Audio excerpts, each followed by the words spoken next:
அதுக்கு அவசியமே இல்லை, நான் இங்கிருந்து கிளம்புறேன் என்று சொன்னவர் அங்கிருந்து எழுந்து வெளியே வந்தார். அதன் பின் விக்ரமுக்கு கால் செய்ய நினைத்தார். ஆனால் சிறிது யோசித்துவிட்டு உடனே அஜய்க்கு போன் செய்தார்.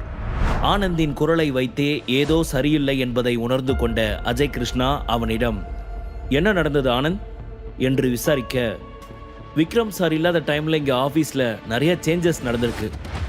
கௌரவ் ஆஃபீஸ்க்கு வந்தார், என்னை சேர்மேன் போஸ்ட்டை விட்டு போக சொல்லிட்டாரு.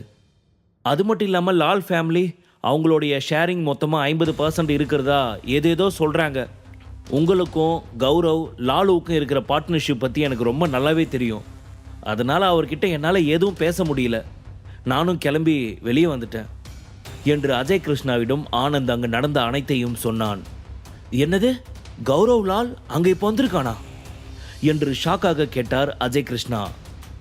கௌரவ் லால் தான் லால் குடும்பத்தில் இரண்டாவது சக்தி வாய்ந்த நபர், சந்திரனின் தந்தை. அதனால்தான் சந்திரனுக்கு சப்போர்ட் செய்வதற்காக கௌரவ் லால் இப்பொழுது ஏதோ ஒரு சதி திட்டத்துடன் அங்கே வந்திருக்கிறார். இனிமே என்னோட மகன் சந்துரு தான் இந்த புருஷோத்தமன் ஃபேமிலிக்கு சேர்மேன் என்று சொல்ல சந்திரன் சிரித்துக்கொண்டே யஷ்வந்தை பார்த்து கண்ணடித்தான். இங்க இருக்க எல்லா ஷேர் ஹோல்டர்ஸும் நல்லா கவனிச்சுக்கோங்க. ஃபர்ஸ்ட் யாரெல்லாம் இருந்தீங்களோ அவங்க தான் இங்கே இருக்க போறீங்க. அதில் எந்த ஒரு மாற்றமும் இல்லை. ஆனால் சுரபியை மட்டும் டைரக்டிங் மேனேஜர் போஸ்டிங்கிலிருந்து எடுக்கிறோம். இனிமேல் சுரபிக்கு எந்த வேலையும் இங்கே கிடையாது. அது மட்டும் இல்லாமல் அவளுடைய அசிஸ்டண்டாக இருந்த விக்ரமுக்கும் இங்கே வேலை கிடையாது. அவன் என்ன அர்த்தத்தில் தன்னிடம் இப்படியெல்லாம் பேசுகிறான் என்பதை புரிந்து கொண்ட சுரபி அவனை பார்த்து, சி, நீ எல்லாம் ஒரு மனுஷனா? கொஞ்சம் கூட நாக்கில் நரம்பே இல்லாமல் என்ன இந்த மாதிரி பேசுற? உன்னெல்லாம் நினைச்சாலே எனக்கு அருவருப்பா இருக்கு என்று சொன்னவள் அங்கிருந்த அனைவரையும் பார்த்து, என்னை இன்னைக்கு சாதாரணமா இந்த இடத்தை விட்டு அனுப்பிட்டு தான் நினைக்கிறீங்க. ஆனா நீங்க எல்லாரும் ஒரு நாள் இங்கிருந்து கிளம்ப போறீங்க. இந்த ஒரு இடத்துல வேலை இல்லைன்னா என்னால வேற எங்கேயுமே வேலை பார்க்க முடியாதுன்னு நினைச்சிட்டீங்களா என்று கர்வமாக சொன்னவள் தன்னிடம் இருந்த டைரக்டர் பேட்சை தூக்கி எறிந்துவிட்டு அங்கிருந்து வெளியே நடந்தாள். சுரபி கீழே வந்ததை பார்த்த கௌதம் காருக்குள் இருந்து எழுந்து அவளுக்காக கார் கதவை திறந்து விட்டான். ஆனால் அதற்குள் சுரபியை 4 பேர் வந்து சூழ்ந்து கொண்டனர். அவர்களை எல்லாம் பார்த்து சுரபி திடுக்கிட்டு, யார் நீங்க? எதுக்காக என்ன வழி மறைக்கிறீங்க என்று கேட்டாள். என்ன டார்லிங், நான் கேட்டது ஒரு சின்ன டின்னர் தானே, அதுக்கு கூட நீ ஒத்துக்கலனா எப்படி என்று சொன்னவாறு பின்னால் இருந்து சந்திரன் வந்தான். என்னை பார்த்து என்ன வார்த்தைடா பேசுன நீ, உன்ன என்று சொல்லி அவனை அறைய கை ஓங்கினாள். ஆனால் சந்திரன் அவள் கையை மறுத்து பிடித்து சிரித்துக்கொண்டே, ஏய், நீ இந்த மாதிரி ஓவர் ரியாக்ட் பண்றதுக்கெல்லாம் உனக்கு இங்க ஆப்ஷன் கிடையாது. அது மட்டும் இல்லாம இப்போ உன்னை சுத்தி உன்னை காப்பாற்ற உன் ஆளுங்க யாருமே இல்லை. முழுக்க முழுக்க என்னோட ஆட்கள் தான் இருக்காங்க. அப்படி இருக்கப்ப உனக்கு இந்த அளவுக்கு திமிரா? என்ன உன்னோட விக்ரம் வந்து காப்பாற்றுவான்னு நினச்சிக்கிட்டு ஆடிக்கிட்டு இருக்கியா?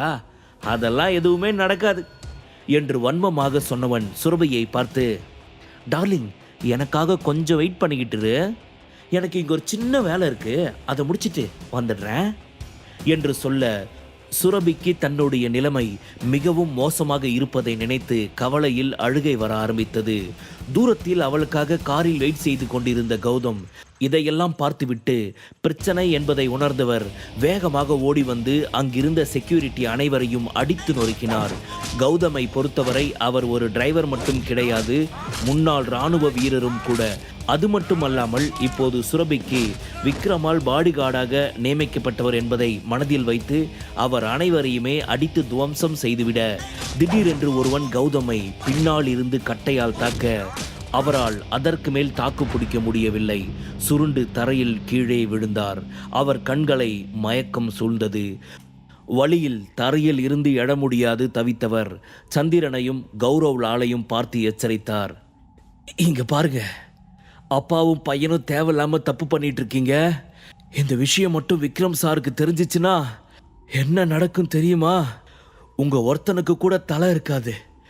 மரியாதையா சுரபி மேடமை விட்டுருங்க, அதுதான் உங்களுக்கு நல்லது என்று அத்தனை கடினமான சூழ்நிலையிலும் அவர்களை மிக துணிச்சலாக எச்சரித்துக் கொண்டிருந்தார்.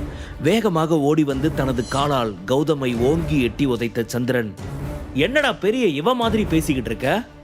என்னது, அவன் உன்னோட விக்ரம் சாரா? ஏண்டா, அந்த கேவலமான நாய் உனக்கு விக்ரம் சாரா? அப்போ அந்தஸ்துல, பணத்துல, கௌரவத்திலையும் உயர்ந்திருக்க எங்க எல்லாரையும் பார்த்தா உனக்கு எப்படி தெரியுதா? மரியாதையா வாயை மூடிக்கிட்டு அமைதியா இருந்தனா உயிர் படைப்ப. மீறி ஏதாவது பண்ணணும்னு நினைச்ச உன்னை சாவடிச்சுட்டு இவளை தூக்கிட்டு போவேன் என்று மிரட்டினான் சந்திரன். இங்கே சந்திரன் கௌதமை மிரட்டி கொண்டிருக்க சுரபியை பிடித்திருந்த ஆட்களும் அவளை பார்த்து கொண்டிருந்தனர். அதில் தன்னை சுதாரித்தவள் அவர்கள் பிடியில் இருந்து விலகி வேகமாக அங்கிருந்து ஓட ஆரம்பித்தாள். இதையெல்லாம் கவனித்த சந்திரன், டேய் என்னடா அவ ஓடிக்கிட்டு இருக்கா, நீங்க என்ன பண்ணிட்டு இருக்கீங்க, மரியாதையா அவளை புடிங்கடா என்று சொல்ல அந்த ஆட்கள் அவளை துரத்தி கொண்டு ஓடினர். அதற்குள் சுரபி தனது மொபைலை எடுத்து விக்ரம் எமர்ஜென்சிக்காக கால் செய்ய சொன்ன 2 நம்பர்களில் ஒரு நம்பரை அழுத்தினாள். உடனே ராக்கெட் ராஜா ஒரே ரிங்கில் போனை அட்டன் செய்து காதில் வைத்தான். ஹலோ மிஸ்ஸஸ் விக்ரம், உங்களுக்கு ஏதாவது ப்ராப்ளமா, திடீர்னு கால் பண்ணியிருக்கீங்க என்று கேட்க, நான் நான் நான் ஜோதி டவர்ஸ் முன்னாடி என்று அவள் பதட்டமாக சொல்லிக் கொண்டிருக்கும் போதே இங்கே சந்திரனின் ஆட்கள் அவளை சுற்றி வளைத்து பிடித்தனர். என்ன சுரபி, என்கிட்ட இருந்து தப்பிச்சிடலான்னு நினைச்சியா? அது மட்டும் நடக்கவே நடக்காது என்று சொன்னவன் அவள் கையில் இருந்த மொபைலை பிடித்து தரையில் போட்டு உடைத்து நொறுக்கினான். எதிர்முனையில் இதையெல்லாம் கவனித்துக் கொண்டிருந்த ராக்கெட் ராஜாவிற்கு ஏதோ பிரச்சனை என்பதை தெளிவாக புரிந்து அவளை சுற்றி எப்பொழுதும் 10 கிலோமீட்டர் தொலைவில் இருக்கும்படி தன்னால் அரேஞ்ச் செய்யப்பட்டிருந்த அவனது ஆட்களை உடனே அங்கே அனுப்பி வைத்தான். கால் கட்டான 5 நிமிடங்களிலேயே அவளது பாடிகார்ட்ஸ் அங்கே வந்து சேர்ந்தனர்.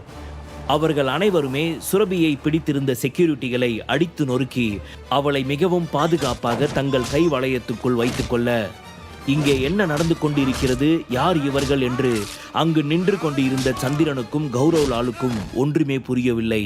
கௌரவ்லால் மிகவும் எச்சரிக்கையான குரலில் அவர்களை பார்த்து, டேய் நீங்கெல்லாம் யாரு, எதுக்காக இப்போ இங்கே வந்து சீன் போட்டுக்கிட்டு இருக்கீங்க? என்ன ரோட்ல அப்பாவி பொண்ணை நாங்கள் தப்பா நடத்த முயற்சி பண்ணுறதா நினச்சிக்கிட்டு நீங்கள் ஹீரோ மாதிரி வந்து அவளை காப்பாற்ற ட்ரை பண்ணிட்டு இருக்கீங்களா? மரியாதையாக இங்கிருந்து போயிடுங்க என்று அவன் சொல்ல அந்த பாடிகார்ட்ஸ் ஒருவன் கௌரவ்லாலை பார்த்து, ஹலோ மிஸ்டர், நாங்கள் எல்லாம் ராக்கெட் ராஜாவோட ஆளுங்க என்று சொன்னதும் அதை கேட்ட கௌரவ்லாலின் முகம் மாறியது. ராக்கெட் ராஜா பற்றிய அனைத்து விஷயங்களையும் கௌரவ்லால் அறிந்திருந்தான். முன்னால் இருந்த ராக்கெட் ராஜா என்றால் அவன் இவர்களை சர்வ சாதாரணமாக எடுத்திருப்பான். ஆனால் சில நாட்களுக்கு முன் அஜயை கொன்றுவிட்டு அவன் தமிழ்நாட்டில் மிகப்பெரிய ஆளாக திகழ்ந்தவன் அர்ஜுனின் பக்கபலமான லூசிஃபரும் அவன் கூட இருந்ததுமே கௌரவ்லாலை சற்று அசைத்து பார்த்தது. அதனால் சிறிது தயக்கத்துடன் அவர்களை பார்த்து கொண்டிருந்த கௌரவ்லாலை கவனித்த அவனது மகன் சந்திரன், என்ன அப்பா ஏதோ யோசிக்கிறாரு, ஒருவேளை ராக்கெட் ராஜா நினைச்சு பயப்படுறாரா? விடக்கூடாது, இதை இப்படியே விட்டா இந்த சுரபி எனக்கு கிடைக்க மாட்டா, அப்புறம் நான் அந்த விக்ரம் அசிங்கப்படுத்த முடியாது, இது எல்லாத்தையும் நான் ஏதாவது பண்ணி சரி பண்ணணும் என்று யோசித்தவன் கௌரவிடம், பா இவங்க சொல்றத நம்பாதீங்க, அன்னைக்கு ராக்கெட் ராஜாவோட ஆளுங்கன்னு சொல்லிக்கிட்டு லூசிஃபர்னு ஒருத்தன் தான் வந்தான், ஆனா இவங்க கண்டிப்பா ராக்கெட் ராஜாவோட ஆளுங்க கிடையாது, இவளை காப்பாத்துறதுக்காக அவன் பேரை இன்ஃப்ளூயன்ஸ் பண்ணிக்கிறாங்க, நம்பாதீங்க என்று சந்திரன் சொன்னதுமே கௌரவ்லாலுக்கும் அவன் சொல்வது ஏன் உண்மையாக இருக்கக்கூடாது என்று தோன்றியது. டேய் என்கிட்டயே வந்து நடிக்கிறீங்களா? கண்டிப்பா நீங்க ராக்கெட் ராஜாவோட ஆளே கிடையாது, அவனோட ஆளுன்றதுக்கு என்ன ப்ரூஃப் இருக்கு?